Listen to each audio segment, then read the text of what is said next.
Hi students, good morning. कैसे हैं आप लोग? उम्मीद करते हैं आप सब बढ़िया होंगे।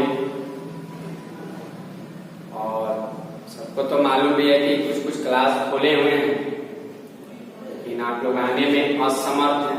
कोई दिक्कत नहीं, वीडियो से पढ़िए। टोटली जिस तरह से क्लास में पढ़ाए थे उसी टाइप से इसमें भी डाल रहे हैं। अंतर बस यही है कि आप लोग इसमें डिस्कशन नहीं कर पा रहे। क्या कोई बात नहीं है। हम लोग जो नया टॉपिक कल से चालू किया उस टॉपिक का नाम है सारणी। और आप लोग ने सारणिक चैप्टर को पढ़ा, बढ़िया से पढ़ रहे हैं, अभी पढ़ रहे हैं। तो कल वाला उम्मीद है कि सबको लेक्चर पढ़ लिए होंगे, वीडियो पढ़ लिए होंगे, क्योंकि एक दिन का भी वीडियो छोड़िएगा तो बहुत बड़ा दिक्कत होगा। ठीक है, तो कल का थोड़ा सा हम वीडियो को ये कर दे रहे हैं कि कल हम लोग पढ़ाए थे कि सारणिक चैप्टर किए थे, जिसमें सारणिक में मैं बोला था कि किसी भी जैसे वर्ग अवयव का सारणिक होता है। पहली बात तो हम ये बोले थे। दूसरी बात बोले थे कि अवयव जो है केवल सजाता है, ठीक है। और इसी को यदि आप सारणिक में तो इस तरह से चिन्ह दीजिएगा और दू का बोलिएगा क्या, ठीक है। अगर यही दो कोटि वाला बोले थे कि अगर सारणिक होगा, जैसे अवयव है 1 2 3 4, और इसी का यदि सारणिक आप कहिएगा तो कैसे कीजिएगा 1 2 3 4। इसका कोई वैल्यू नहीं है, लेकिन इसका तो वैल्यू है। 4 × 4 3 दूनी 6, 4 - 6 गया -2, ठीक है। फिर मैंने चिन्ह बताया था कि ये चिन्ह याद रखना है 3 कोटि वाला में, plus minus plus minus plus minus plus minus plus. ये पहला पंक्ति, पहला स्तंभ, पहला पंक्ति याद है इसको। 1 1 A1 2 A1 3 A21 A22 A23, फिर ये याद हुआ A31 A32 A33, याद है ना। ये सारी चीज हम कर बताए थे। अब आज नेक्स्ट टॉपिक हम चालू करें, ध्यान दीजिए आप लोग। अरे कहाँ का पूरा लाइट। तो अब टॉपिक चालू करते हैं, जिसका नाम है उप सारणी। उप सारणी जिसको कहा जाता है माइनर, ठीक है।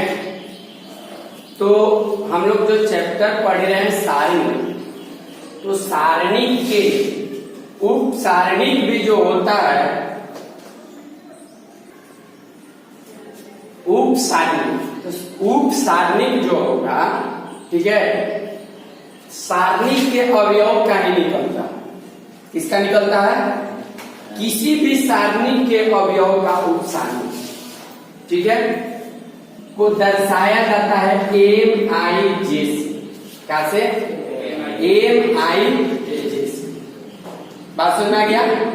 अब ये होता क्या है कि किसी भी सारणी के जिस अवयव का, मान लीजिए वो सारणी दिया है A, और A में दिया है A1 B1 C1 A2 B2 C2 A3 B3 C3 दिया, इतने दिया है। अच्छा, तो जब आप इसको बना रहे हैं तो आप मान लीजिए कि A1 का उप सारणिक पूछ रहे हैं, ठीक है। तो A1 कौन सा स्थान पर है जी? पहला पंक्ति, पहला। तो पहला पंक्ति पहला M से उप सारणी के 1 1 डालिए, मैंने पहला पंक्ति पहला। तो इस उप सारणी का मतलब कि इसका जिस पंक्ति और जिस स्तंभ में वो सदस्य है उसको हटाकर और सारे अवयवों का सारणी। नहीं समझे बात?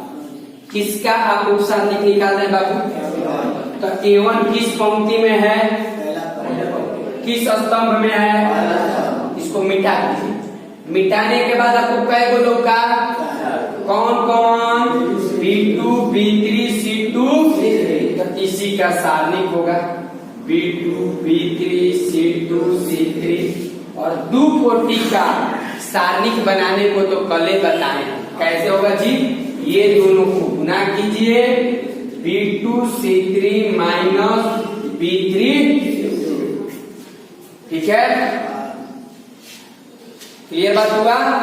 तो ये A1 का जो उप सारणिक हुआ आपका क्या हुआ, क्लियर बात समझ में आ गया। तो लिखिएगा तो थोड़ा उप सारणिक, जिसको अंग्रेजी में माइनस कहते हैं, लिखिएगा उप सारणिक जिसको अंग्रेजी में माइनस कहते हैं, MINOR, माइनस कहते हैं।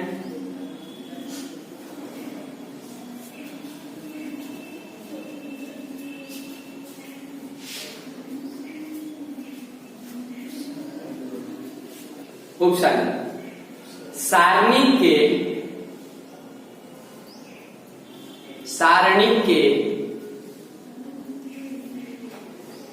सारणिक के जिस अवयव का,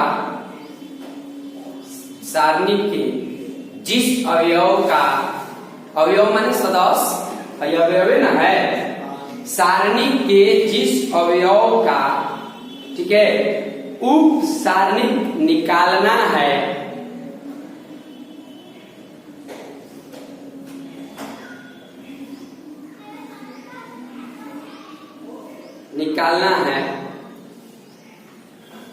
उप सारणिक निकालना है, उस अवयव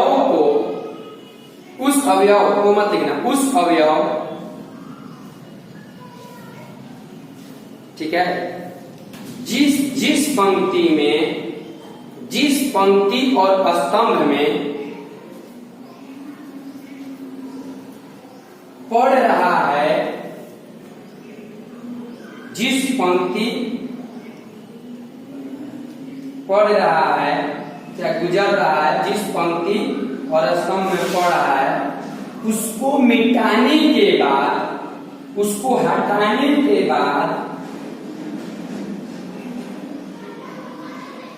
जितनी भी अवयव बचे,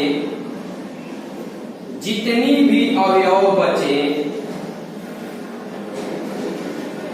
उनका सारणी, उनका सारणी, उनका सारणी, बात समझ आ गया, क्लियर बात है।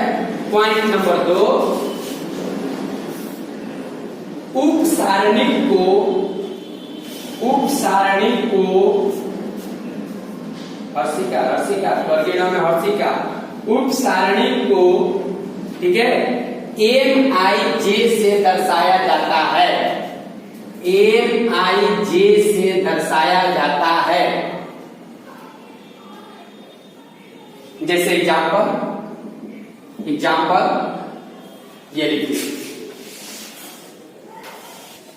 जैसे और देखिए, मान लीजिए आप लोगों को B2 का निकालना, B2 का यहां पर निकाला है, B2 का, चाहे वहीं पर मिटा कर ना, जैसे B2 का निकालना है,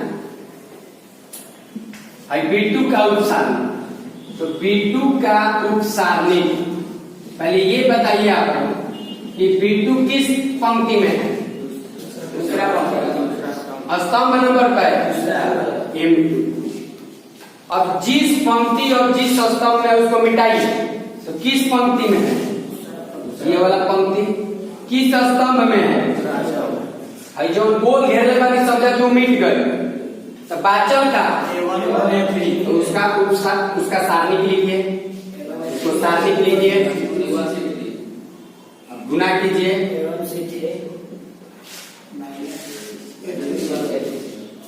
बस समझे, क्लियर बात हुआ, कोई दिक्कत, चलिए लिखिए फटाफट। आप लोग अभी सारणिक को समझ लिए। अब देखिए, जैसे मान लीजिए कोई क्वेश्चन दिया है 1 2 3 6 5 4 -2 3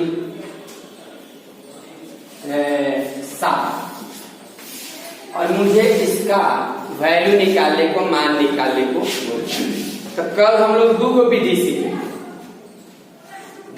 सीखे, थे। देखो चिन्ह वाला से कि R1 तरफ से खोलिए, चाहे R2 के तरफ से खोलिए, चाहे R3 के तरफ से खोलिए, या फिर C1 के तरफ से खोलिए, या C2 के तरफ से खोलिए, या C3 के तरफ से खोलिए। कल वाला वीडियो जो दिए थे उस वीडियो में भी बताए होंगे कि किधर से आप लोगों को खोलना है। एक तो उस विधि से बोले थे और एक उस सारस विधि से बोले, ठीक है। तो आज हम R1 वाला खोलने के विधि से, चाहे R2 वाला खोलने के विधि से हम समझा रहे हैं। देखिए फिर उसी चीज को रिपीट कर रहे हैं। अगर आप R1 के तरफ से बाबू खोल रहे हैं, R1 के तरफ से खोल रहे हैं, ठीक है, तो आप देखिएगा तो क्या लिखिएगा, प्लस माइनस प्लस लिखिएगा। इसका चिन्ह याद होगा, प्लस माइनस। तो सबसे पहले आप 1 लिखे इनटू, अब 1 जिस पंक्ति में है उसको ऐसे, और जिस स्तंभ में है उसको क्या कर दीजिए, ऐसे कर, ठीक है। तो जब आपने इसको डिलीट कर दिया, ये पहले तो इसको घेर लीजिए R1 को, अब 1 इसमें है तो क्या कर दिया, 5 4 3 7। बाबू ये तो अभी खाने सारणी के रूप में पढ़े हम लोग, नहीं पढ़े हैं। अरे किसका उपसारणिक है ये, हरिजन है, किसका उपसारणिक है, एक का। एक कौन स्थान पर है, नहीं, इसका मतलब कि ये यदि A11 है तो ये इसका उपसारणिक है M11, माने A11 गुना M11, समझ में आ गया। फिर यहाँ चीज क्या चीज का है हो, तो -2 लिखिए। यहाँ पर क्या लिखिएगा, तो 2 जिस पंक्ति में है उसको और जिस स्तंभ में है उसको मिटा दीजिए, और ये जो बच गया वो क्या हो गया, 6 4 -2 4। इहो हई जो दुआ है, दुआ हई माइनस साइन तैयार ले लीजिए, हई जो दुआ है उस साइड A22 है, ए सब A22 पर A12 है, A1 पहला पंक्ति दूसरा, ये 2A के ना ये उपसारणिक है, तो A12 का उपसारणिक को क्या कहिएगा,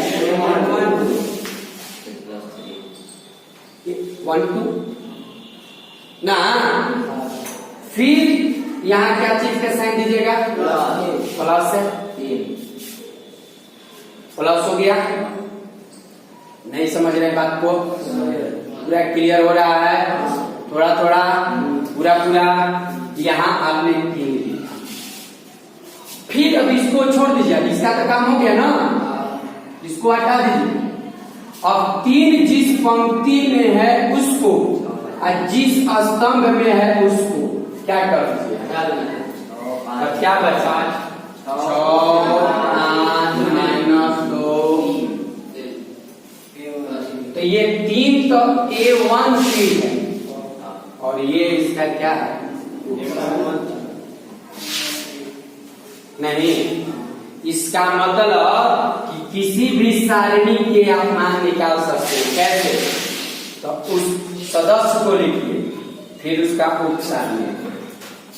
अब चिन्ह अपना ध्यान रखिए, प्लस से चालू किए तो प्लस माइनस प्लस, अगर यहाँ माइनस होता यानी R2 से अगर चालू कर ले रहते तो माइनस प्लस माइनस, तो जिस सदस्य को लिख रहे हैं वो सदस्य गुना उपसारणी, उसी का उपसारणी, सदस्य गुना उपसारणी, सदस्य गुना उपसारणी। अब इस चीज को आप बना सकते हैं बढ़िया से, देखिए थोड़ा सा, 7 5 35, 4 3 आई 12, 1 गुना 35 माइनस, फिर चिन्ह क्या चीज का है, -2 का, 7 6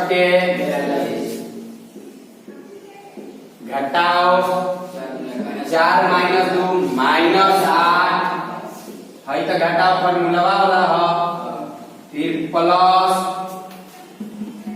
3 36 माइनस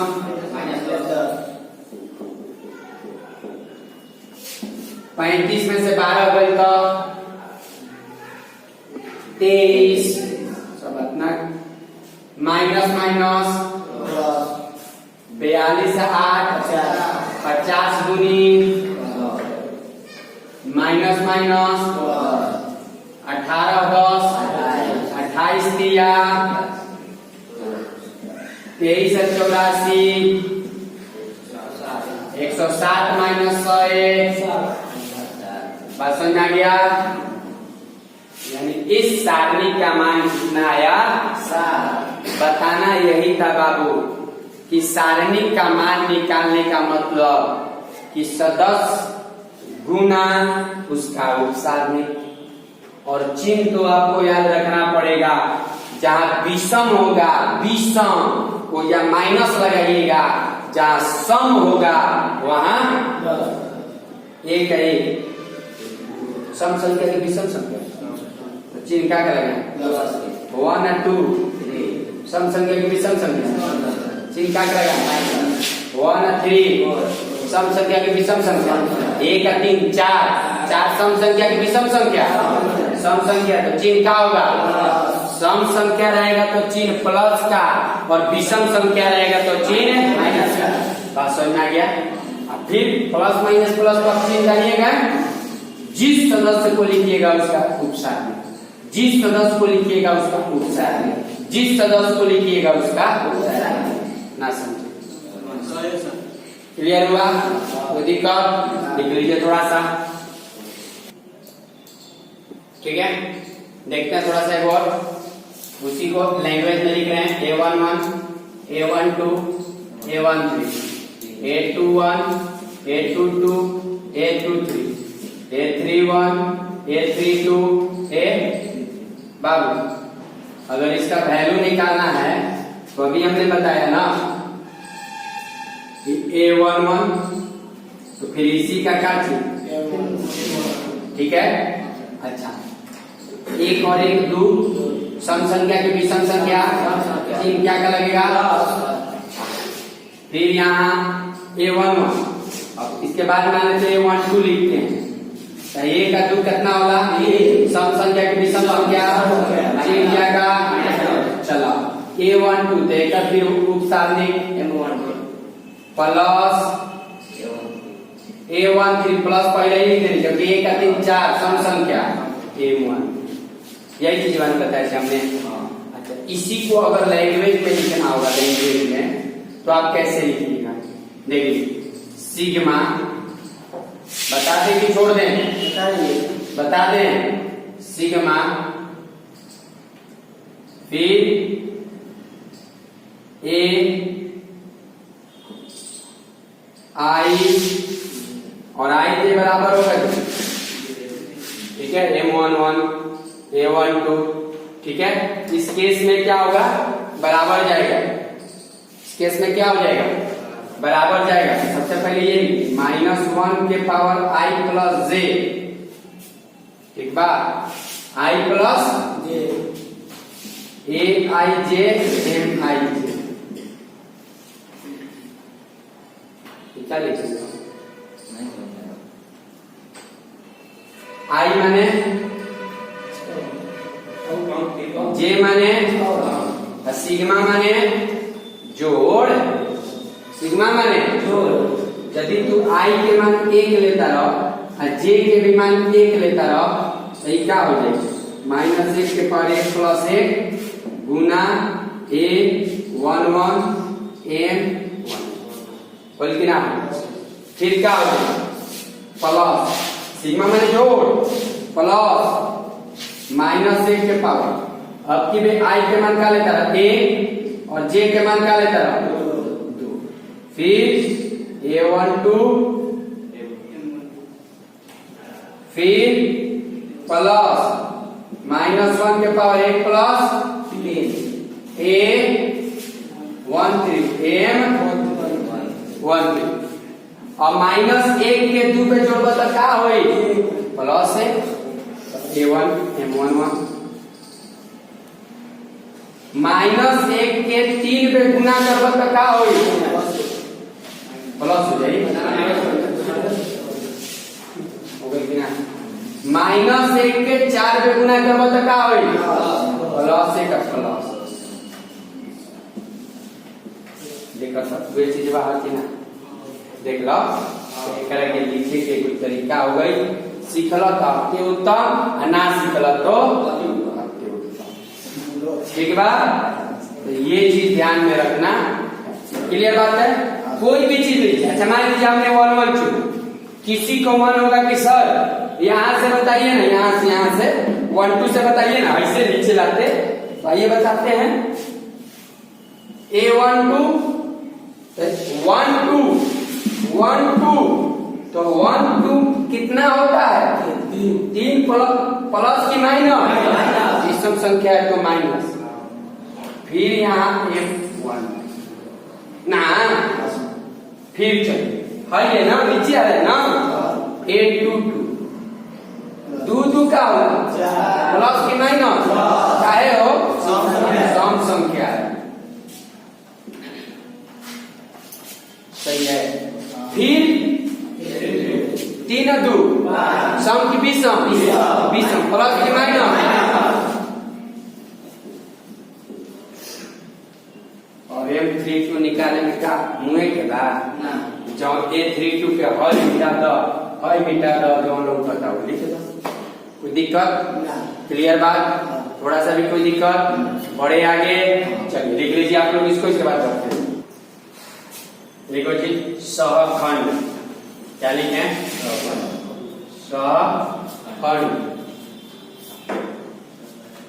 सहखंड जिसको अंग्रेजी में क्या कहते हैं कोफैक्टर सहखंड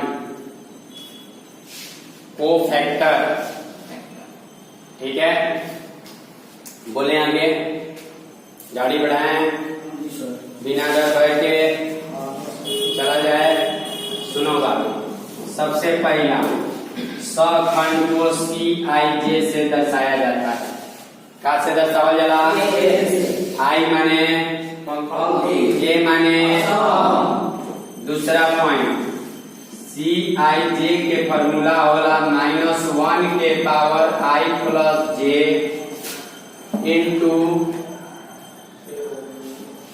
MI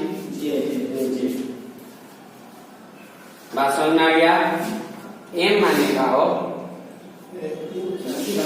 उपसाधिक माइनर कहीं कहीं अगर माइनरो लिखा है हिंदी मीडियम कोई तो कोई दिक्कत जैसे मान लेते हैं आप लोग ये भी लिख सकते हैं 1 1 का माइनर जरूरी नहीं है कि उपसाधनिक के लिखने को बात समझ में आ गया ना तो याद रहेगा माइनर माने उपसाधनिक अच्छा बात ये मतलब आप समझ गए अब हम आपको जो बताने जा रहे हैं देखिएगा कान खोल के सुन रहे हैं हाँ कल हम पढ़ाए थे plus minus plus minus plus minus plus minus plus ई कॉले रही के रट लग जा कि कैसे प्लस बा का है माइनस बा का है प्लस ठीक बा अब ओकरा के समझा रहे हैं समझाए ना कि नहीं समझाए समझा ठीक है देखिए जैसे कहने का मतलब पहले लिख लीजिए इसको लिख लीजिए थोड़ा ये दोनों लिखिए इसको मत लिखिएगा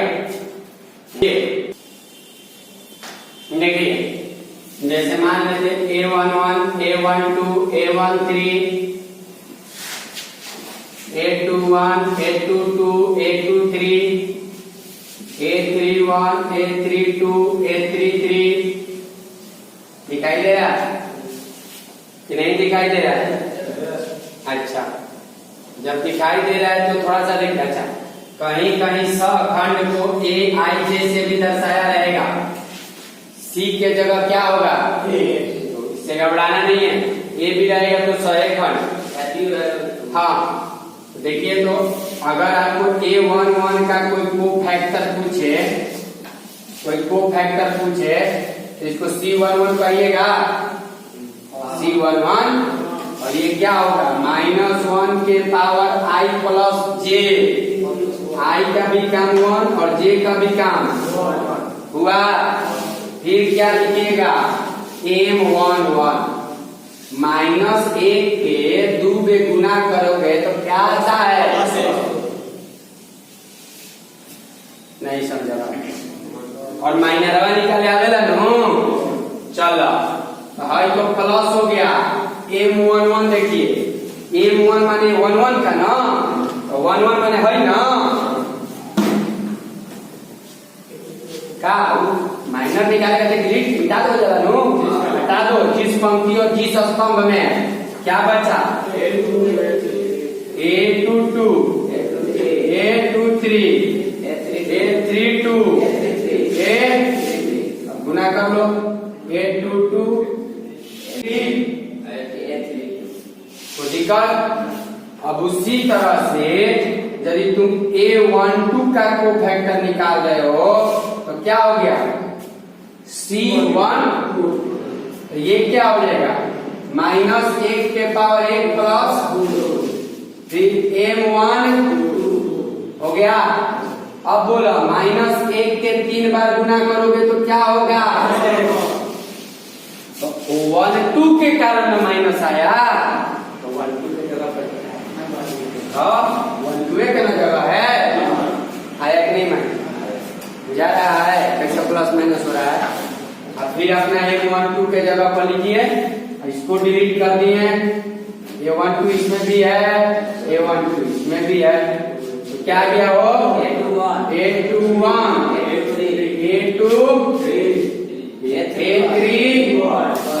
A3 गुना कर आता है, माइनस का चिन्ह लगाने आता है, 21 33 माइनस A23 कोई दिक्कत, क्लियर है। चलिए ठीक है, उसी तरह से आप A13 का भी कोफैक्टर निकाल लीजिएगा। हम एक काम करते हैं कि सारा कोफैक्टर को हम थोड़ा एक जगह रखते हैं, हम जरूरत पड़ेगा थोड़ा। C11 कितना आया है वो, A22 A23 A32 और यही आया ना, बाद में वही गुना कर लिया, एक्चुअल में तो है यही ना। उसी तरह से C12 को क्या किया, C12 यही ना है मेरा, A21 A23 A31 A3 यही है ना। C13 तो निकाले ही नहीं है, कोई बात नहीं, चलिए हटाइए इसको, गोली मारिए, मारा क्या गोली, हाँ जब गोली मारा गया तो यहाँ देखिए,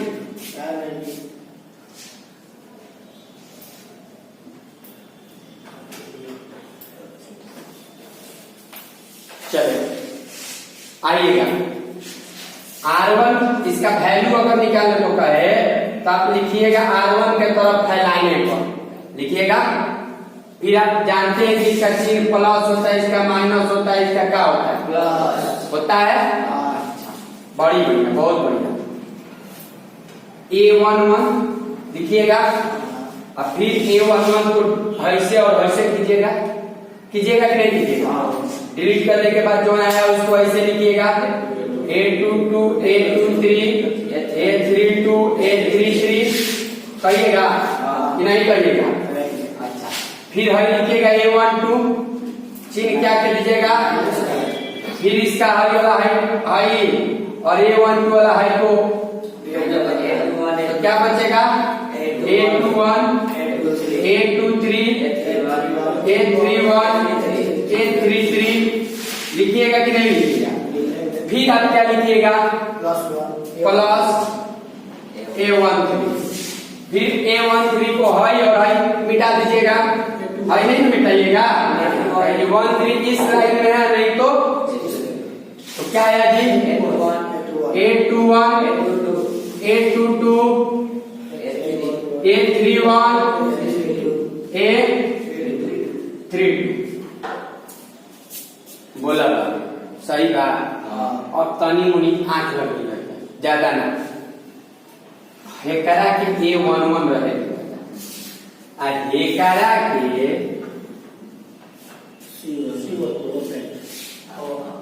निकाल के देखो नहीं A12 रहे C12 हाई माइनस चिन्हवा के साथ हेकरा के का कहब A12 हाई माइनस चिन्ह अब प्लस है टोटल के का कहब देख लो minus A21 A23 A31 A31 A23 A31 A33 है ना। साथ में क्या है माइनस, इसके भी साथ में तो माइनस है ना, तो इसको आप क्या करिए C1। जब माइनस सब गया तो चिन्ह क्या है नहीं समझा, समझे कि नहीं समझे। अरे भाई A12 है अरे कहना के क्या कहोगे अरे भैया देख ना क्या कहोगे इसको ना बुझाया अरे माइनस A12 को माइनस A12 को A12 गुना माइनस को कह सकते हो। तो मान लो कि माइनस A12 था ना, माइनस से तेरा साथ चला गया और जब उसके साथ हो गया तो क्या बन गया A12। तो जब माइनस तू हटा दिलो तो हेजा क्या बचा A12 के साथ तू माइनस हटा दिलो तो A12 के चिन्ह क्या बचा ना बुझाया क्लियर है।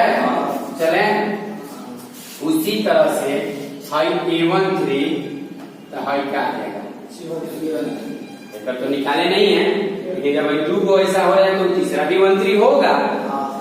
ठीक है, तब एक बाबू तुम्हारे पास कंफ्यूजन आ गया कि किसी भी सारणी का मान कब आएगा। तो किसी पंक्ति के सुनना, किसी भी पंक्ति या किसी भी स्तंभ के सभी सदस्य और उनके सहखंड का गुणनफल का योग ना समझा। पंक्ति नंबर 1 उठैला, पंक्ति नंबर 1 के सदस्य का बा A1, तो A1 के सहखंड का हुई A1 गुना C1, फिर A12 गुना C1, फिर A13 गुना C13, सबनी के बीच में क्या लगा वही ना बोले हैं कि सारणी का मान कोई भी पंक्ति या कोई भी स्तंभ के सभी सदस्य और उनके सहखंड का गुणनफल का योग के बराबर होता है ना। समझा बोलो। अरे पंक्ति उठनी है ऐसे 1 1 1 2 1 3 कहनी है पहला पंक्ति, अगर ये स्तंभ उठले रहती स्तंभ तो का लिखती स्तंभ अगर उठले रहती माना C1 उठले रहती C1 के तरफ अगर पहले रहती तो C1 माने स्तंभ है हो नो दी रही A11 C1 plus A21 C plus A31 C ना बुझाया क्लियर। मान लेते हैं मन है कि हम C3 से करें C3 के तरफ तो C3 के तरफ क्या है A13 C1 A23 C3 A33 C3 नहीं बात समझ आ गया कोई दिक्कत तो नोट करके क्या लिखिएगा बाबू पहले लिखना और बाद में लिखिए जाए, पहले हाथ ना दुर्बल छापो नोट लिखो नोट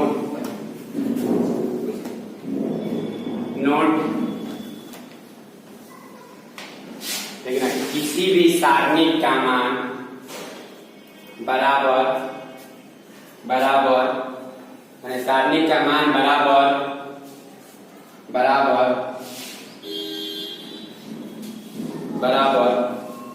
उस सारणिक के म्हणजे जौन सारणी के मान निकाले के बाद बराबर कैसे चिन्ह देना, सारणिक के मान बराबर, सारणिक के मान बराबर उसी सारणिक के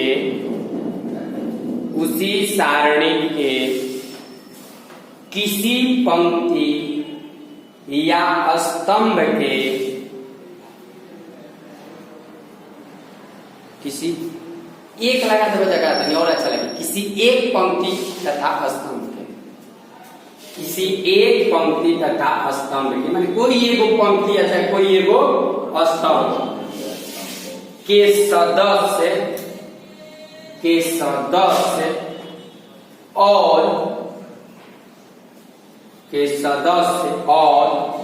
उनके संगत, किनके संगत, सदस्य जो सदस्य लिखवाऊं करे उनके संगत सखंड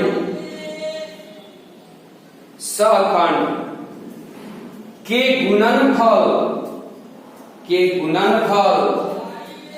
का योग के बराबर होता है, के योग का बराबर होता है, गुणनफल का योग के बराबर होता है। सही है ना, समझ जा फिर से क्लियर किया हो बढ़िया से। कॉमन पंक्ति उठाई हो, बोलो 1 नंबर उठाई, 2 नंबर उठाई, 3 नंबर उठाई। 1 नंबर पे गदावा बचनी ना जाए, 2 नंबर उठाए, 2 नंबर पंक्ति के सारा सदस्य उठा रहे हैं। 8 2 1 फिर क्या लिखिएगा, फिर क्या लिखिएगा, योगफल माने जोड़,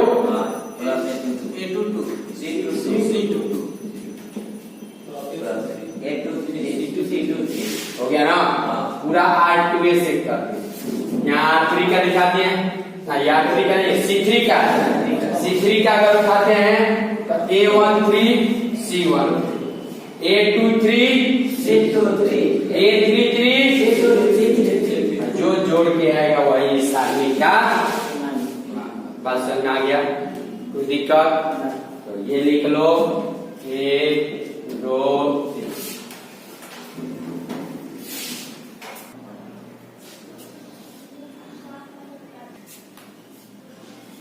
इसको एक स्पेशल नाम दे दो और क्या दे दिए, सारणी के।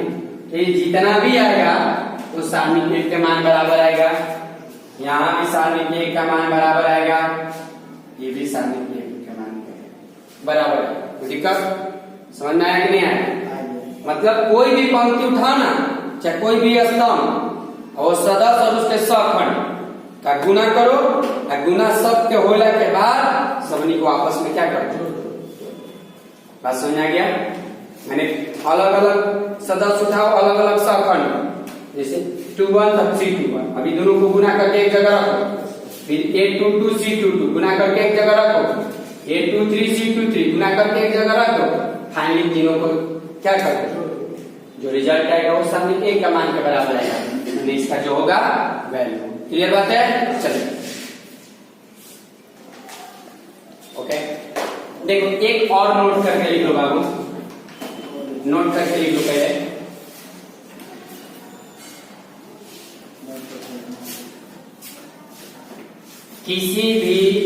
किसी एक पंक्ति तथा स्तंभ, किसी एक पंक्ति तथा स्तंभ के सदस्य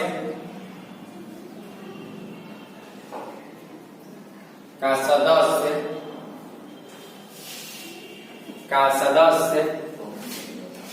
ठीक है, क्या लिखे हो, किसी एक पंक्ति या स्तंभ के सदस्य को किसी दूसरे पंक्ति या स्तंभ, किसी दूसरे या पंक्तियों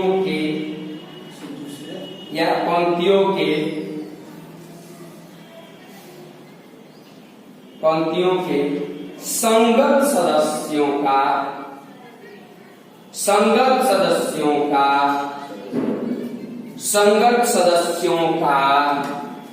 सखंड के साथ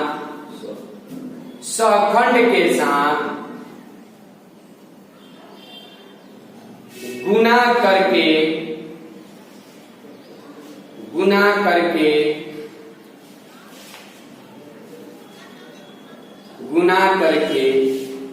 जो योग प्राप्त होगा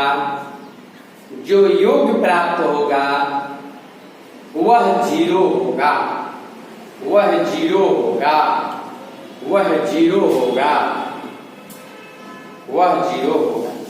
ऑब्जेक्टिव स्टार डाल रहे हैं। नोट नंबर 1 के भी ऑब्जेक्टिव स्टार डालो और नोट नंबर 2 को भी ऑब्जेक्टिव स्टार डालो। अब समझा रहे हैं क्या बोलिए बाबू कि कोई एगो पंक्ति उठा लो। कौन पंक्ति उठाएं? तीसरा, चलो तीसरा उठा लो। किसी भी पंक्ति के स्तंभ लिखवाए ना, किसी दूसरे पंक्ति के, क्या बोले हैं, किसी दूसरे पंक्ति उठैला 3 नंबर से। अब कौनो एगो से उठाबो, कौन उठाइबो? 2 की पहला तो किसी दूसरे पंक्ति के संगत सदस्य, माने एकर संगत कौन एक नंबर तो है, एक नंबर नो एकर सखंड का दोनों का, ठीक बा। फिर R3 का A3 और R1 का C1, फिर एक A3 सबरी के योग करो, वैल्यू किसके बराबर? 0 के बराबर। बात समझा गई? माने जैसे अगर A31 और C31 रहता तो A32 C32 रहता, A33 C33 रहता, तब जाके वो सारणी का मान होता। लेकिन यहाँ तो बाबू सदस्य कुछ और है, सखंड किसी और का है नहीं, अब तो वैल्यू किसके बराबर ना समझा। जैसे हम तो अभी यही वाला उठा रहे, ये वाला, तो इसका संगत कौन होगा? ये अच्छा ये, अब इसका संगत ये, अगर इसका ये उठा रहे हो ये, तो ये उठाओ चाहे, तो जैसे मान लिया हमने A1 और ले लिया इसका सखंड, इसका न लेकर फिर A23 उठा और सखंड ले लिए A33 ले लिए। अरे सिंपल रूप से समझो ना, जब हई बराबर ना रही तो मान क्या होगा? बस अपने जान 1 3 1 बराबर है, 2 3 3 2 1 बराबर है, 3 3 3 1 बराबर है, मान क्या होगा? 0। Objective star number 2। चलो देखिए, जैसे कुछ संकेत हम बता रहे हैं आप लोगों को, अगर याद होगा तो आप लोग अवयव चैप्टर जो पढ़े हैं, अवयव है, तो अवयव के समय प्रतिलोम जो चैप्टर है, उस समय हम लोग बोले थे कि अगर पंक्ति नंबर आई को बदलना चाहिएगा तो पंक्ति नंबर जे से बदल सकते हैं। कुछ याद आ रहा है? चाहे स्तंभ को चाहते होंगे तो स्तंभ नंबर 1 को बदल सकते हैं स्तंभ नंबर 2 से। 2-3 दिन पहले भी बताया था, वीडियो में भी आज वही चैप्टर का बताया, ठीक है। तो यही सब चीज आप इसमें भी कर सकते हैं। किसी पंक्ति को आपस में बदल सकते हैं या फिर किसी स्तंभ को भी आपस में क्या कर सकते हैं, ठीक है। दूसरी बात, किसी भी पंक्ति में कोई शून्येतर संख्या से गुना कर सकते हैं और गुना करके बदल सकते हैं। शून्येतर माने 0 के बराबर ना हो और कुछ भी हो, चाहे वो CIA हो। याद आ रहा है कुछ इस टाइप से? याद आ रहा है? 2 दिन पहले भी बताए थे क्लास में और वीडियो भी बनाए हैं। अब वही उसका लास्ट टॉपिक, तो दूसरा तीसरा जो टॉपिक होगा उसमें चर्चा किए हैं। तीसरा नंबर आप अगर कर रहे हैं तो RI को आप लिख सकते हैं RI प्लस ARJ, माने उसी पंक्ति को किसी दूसरे पंक्ति में कोई चीज से गुना करके जोड़ सकते हैं, जोड़ के लिख सकते हैं। यहाँ लिखिए 0 के बराबर नहीं है। और उसी तरह स्तंभ में भी काम आप ही कर सकते हैं। ज्यादा एक्सप्लेन नहीं करें क्योंकि हम लोग एक बार अवयव चैप्टर में पढ़ चुके हैं, बढ़िया से पढ़ चुके हैं ना। तो जौन काम अवयव में होता है वही काम सारणिक में एक मतलब समझिए कि हो रहा है। बस अंतर यही है कि अवयव होला में ऐसे चीज लगा रहे थे और सारणिक में इस चीज के लिए मैं बोला, इस चीज के परस्पर बोला। अवयव है संख्या नहीं होता है, अवयव का मान नहीं होता है, और सारणिक क्या देता है? मान। बात समझा गया? मतलब हम लोग अवयव के प्रतिलोम निकालने में इस काम को हम बना रहे थे, इस्तेमाल कर रहे थे। और सारणिक के मतलब मान निकालने में जहाँ जरूरत पड़ेगा हम इस चीज का क्या करेंगे? इस्तेमाल करेंगे। कोई दिक्कत?